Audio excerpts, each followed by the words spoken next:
I've been single all my life. I'd wonder how many women this guy, and guys who relate to this post, are incidentally meeting every week. When I was in my mid-20s after uni, it was basically zero. Just women at work, if even that. If so, this is basically the result you can expect, and nothing is going to change until you get those numbers up. The common thread I see with guys not meeting women is almost never, I meet a lot of women, but they never like me. It almost always cashes out into, oh yeah, I don't really meet women anyways. Yet they'll carry around this whole constellation of self-limiting beliefs, as if they were living the former scenario. As someone wiser than me once commented, nobody is going to knock on your door. If you want to meet people, you have to get out there and do things that put you around people. Do things that put you around people. I tried skiing, through which I met tons of people, but very few single women. Tried BJJ, no women at all. Hiking and camping groups, again, no single women. I still do all of these activities, but very few women. I've actually never met a woman, single or otherwise, mountain biking, which is my main go-to in summer. Truth is that women don't generally do lots of activities. Dancing. There are always women learning to dance, and they far outnumber the men. Krav Maga. Constant inflow of women. He lives in Germany too, where it takes way more effort to turn an incidental encounter into something more. And I agree with you. I think for a lot of these guys, if you literally never ever get a good chance, then of course that you go into monk mode. I only fell in love the first time at 22, because I met a girl who I found amazing. The second time at 28, again because I very randomly met a girl who was amazing. He lives in Germany too, where it takes way more effort to turn an incidental encounter into something more. This is a classic. I've heard people say stuff like this in basically every country that I visited. I don't think it is something that can be measured. It's just something super subjective and a bit of a stereotype. From my experience, I've noticed that typically individuals will say this of people with their same nationality, or from their own country in general.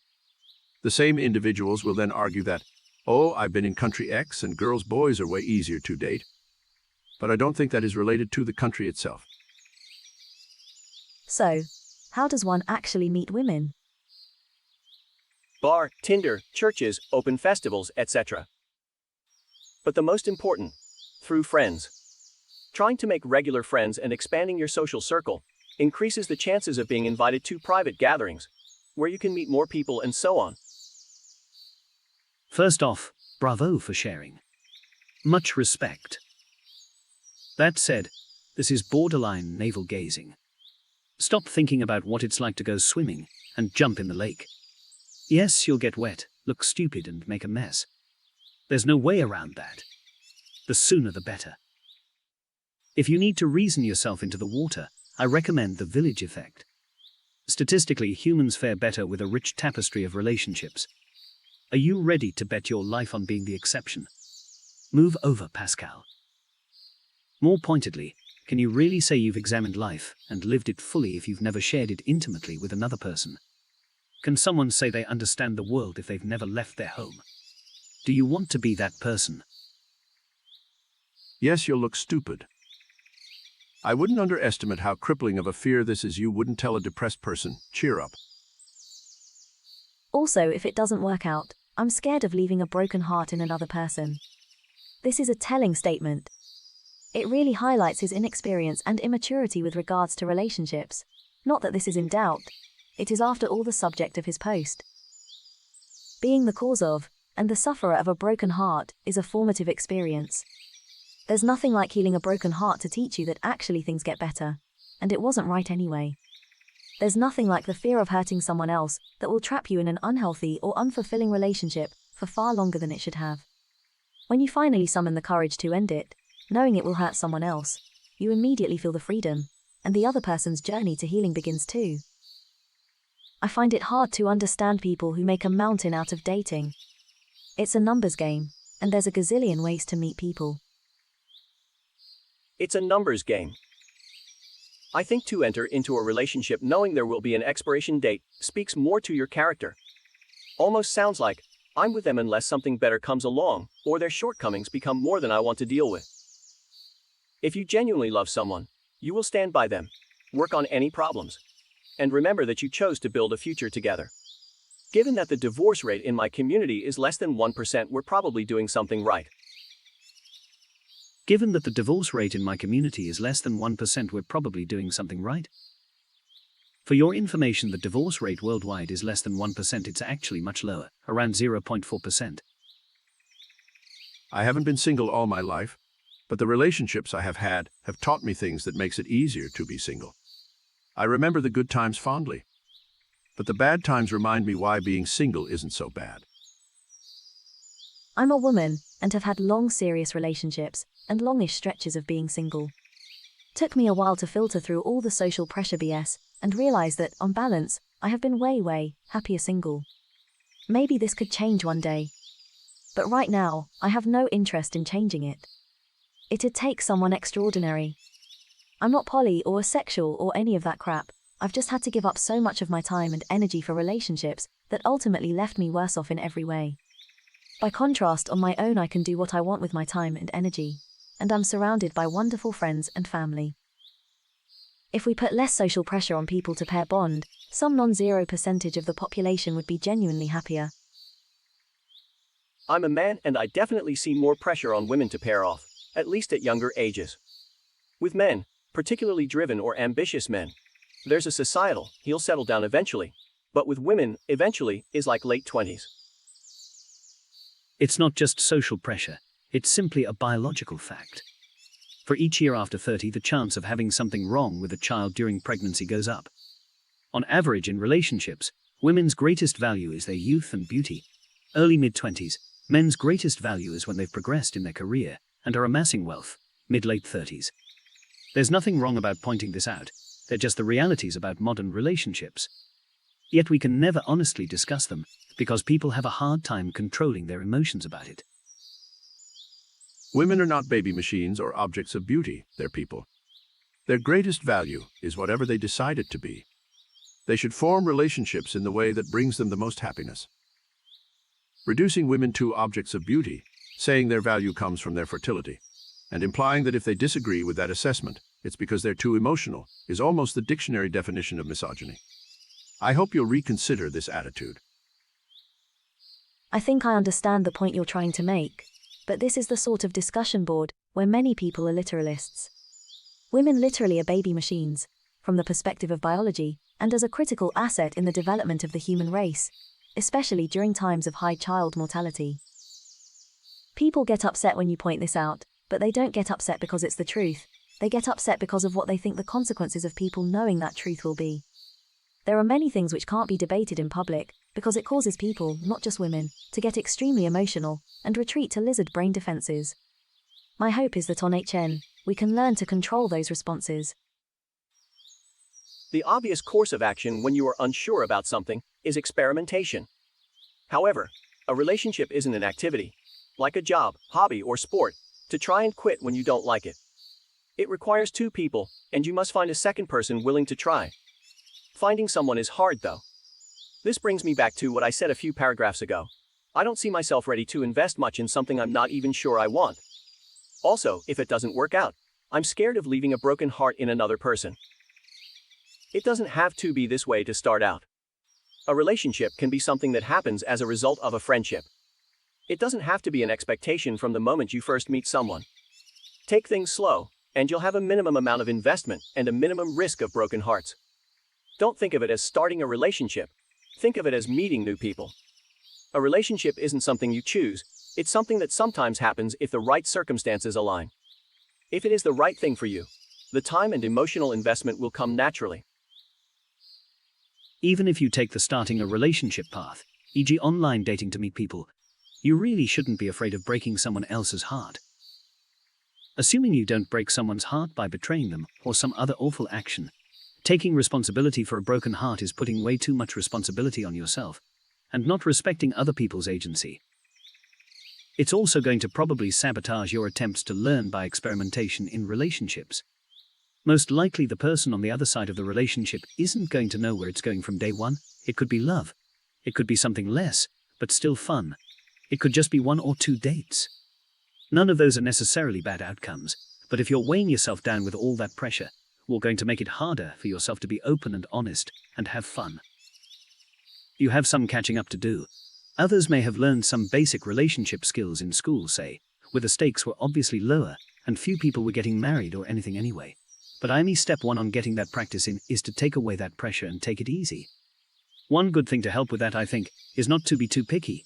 If you haven't dated much, you probably don't know what your perfect match is like. So go out there and find out, versus waiting for one person who you build up so much in your mind, you sabotage yourself with the anxiety of screwing it up. I guess I've been a vassal for almost 4 years now after an almost 20-year relationship. I have pretty mixed feelings about it. On the one hand, I get lonely, intensely lonely at times. And I miss the companionship I had before it got awful. On the other hand, I have so much time now to just focus on myself and my kids and my career and hobbies and my mental well-being. I've increased my income a lot in the last year and re-sparked hobbies from my youth. But frankly, I am miserable. I don't know if meeting someone else would solve it, or whether it would just be me escaping again from my own demons. Being alone is one of the toughest things I've experienced. You're forced to be with yourself all the time. There is no escape where you can go hug or chat with your significant other. If you don't like yourself, or you have some underlying issues, you have to face it head-on. And it's brutal. I'm trying to be comfortable, even happy, on my own. But it's a slow, grueling process of self-awareness and conscious self-care. Dating seems dire these days as well. Tech is a terrible industry for meeting someone. And online dating, which I've tried a few times, I found incredibly tiring and frustrating. I feel like there is a rise of apathy towards dating and relationships in general. I know many people who are single and sick of it all. It's all kind of depressing and I don't have an answer.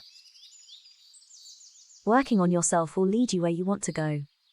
Wishing you health, happiness and peace, and the same for anybody else reading this. Working on yourself will lead you where you want to go. Sorry, but this is one of the worst lies ever. If you get on a train, you are statistically more likely to reach your destination than just sitting on your arse. Yes, you may die in a fiery train wreck, but getting on the train will lead you in the direction to where you intend to go. If you do nothing, expect nothing. If you attempt to work on your personal problems, be they psychological, physical, financial, whatever, you are more likely to make a change in your life than just accepting that this is your life. I am recently divorced, and I don't see myself ever in another relationship. I would consider a partner where we live in different homes and don't share any expenses or responsibilities, but I doubt any woman would accept that as a permanent arrangement. I felt like I had to say this. For your information, this guy isn't ugly, actually average-looking 30 YR old white guy, isn't short, is socially active. I honestly have no idea why this guy is still a virgin. I'm pretty sure he could find someone on a dating app if he got in shape. He isn't ugly, short, or awkward, so shouldn't be a virgin. I've noticed this a lot. Whenever a non-ugly person notes that they're perpetually single, the first thing people say is, "What? But you're so handsome, tall." This strongly implies that one's physical attributes are the biggest predictor of sexual success. However, when people complain that their lack of physical attractiveness is keeping them perpetually single, they'll be assuaged that looks have very little to do with it, and it's probably a personality circumstantial problem. Not saying that you'd be saying it, but it's something I noticed. Maybe a societal scale sort of euphemistic tactic to make people feel better. The importance of physical attractiveness, with respect to common reasoning, seems to shift to one extreme or the other, depending on whether the person one is talking to is ugly or attractive. Once an unattractive person realizes this rhetorical shift everyone performs, how could they ever believe anyone who tries to make them feel better about their looks? Low drive to mate could be because his T is low. I wonder if he's had his hormones checked. I've been single all my life as well, heading into my 30s, and it's getting to the point where I feel like the crippling loneliness is absolutely killing me on the inside, likely going to lead me to an early death. Trying not to seem needy or come off as desperate is hard and is definitely a turnoff. I avoided social situations all my life because I was, and still am, afraid of rejection. I minimized the amount of time I socialized with people because I felt inherently different, that I didn't belong, that somehow my presence was offensive, offending to people. likely due to the constant emotional manipulation and abuse from both my parents growing up. After going to therapy for almost a decade and finally getting the courage to leave my abusive family, I feel like the social parts of my brain that should have developed years ago have now atrophied, cemented themselves into place, unable to experience the emotions, unable to mentally process social cues and understand the hidden meaning, the things people say. I don't feel like the label incel or vossel applies to me. I feel like I'm stuck in this persistent state of limbo where I know I might be in a relationship if I tried, but why bother if it's likely just going to end up in regret, rejection, heartbreak, etc.? The pros-cons don't seem to weigh out. But then again, how would I know if I've never been in a relationship? Doesn't help that I feel like I'm scared of women for some reason either. I'm incredibly embarrassed to admit I've never been on a date of any kind or talked with women my age in any capacity other than small talk. It kills me inside every day I look at myself and scream internally at why and how I feel so broken socially and mentally. Doesn't help now that the hairline's receding. I know this doesn't really relate to the author's article at all, just looking to see if anybody else feels this way or have felt this way. I think people in the tech industry can relate to it more, considering I'm sure a lot of people here have been glued to their computers like I have for long periods of their lives. Online dating doesn't make things easier either. The op reminds me of some of the aromantic and asexual folk I've known. Not necessarily prescribing any label on his account. Just merely a thought based on a particular line, is one I've heard a number times. Greater than my general reply is the combination of a lack of opportunities and a lack of desire. That said, I am very interested in hearing him extrapolate his thoughts further. I do use the aromantic and asexual label myself, in particular, the Greyorose label, though I always find the little nuances in how different people express themselves incredibly fascinating. As an unhappy single with 2 past relationships, lots of experience in many crazy things including most drugs, let me tell you that times where you truly love someone, while knowing they truly love you back, in other words true mutual love, are probably the most beautiful times in the world one can experience. Holding someone in your arms, wishing you'd die right then and there, because you know you have peaked in non-drug-induced happiness. And nothing is worse than the fear of never experiencing it ever again.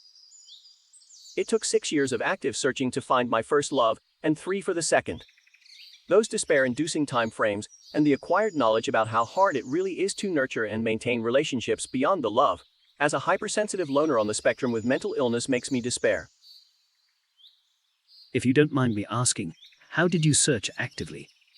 Why didn't it work out? I've also searched actively.